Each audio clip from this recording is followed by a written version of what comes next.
نبوت اس کی الوہیت کی دلیل ہوتی ہے اور نبی خود اللہ کی شان ہوتا ہے۔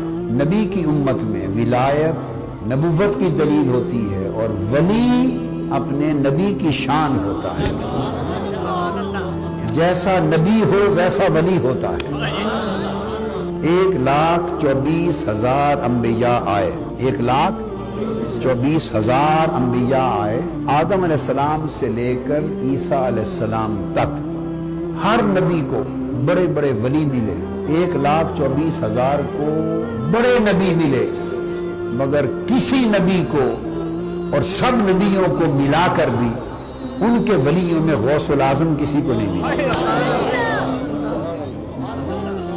1,24,000 نبی آئے مگر کسی نبی کو غوث العظم نہیں ملا، اس لیے کہ کوئی نبی محمد مصطفیٰ نہیں ہوا۔ جو نبی کی شان ہوتی ہے اس ولی اس شان کی برہان ہوتا ہے، ولی اس شان کا آئینہ دار ہوتا ہے، ولی نبی کی شان کا آئینہ ہوتا ہے، عکس ہوتا ہے، جھلک ہوتا ہے، مظہر ہوتا ہے۔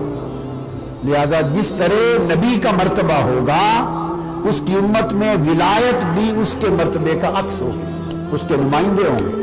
چونکہ نبوت سیدنا محمد مصطفیٰ صلی اللہ علیہ وآلہ وسلم پر اپنے نقطہ کمال پر جا پہنچی، اور نبوت کا کمال نقطہ وجود محمدی سے آگے حرکت نہیں کر سکتا۔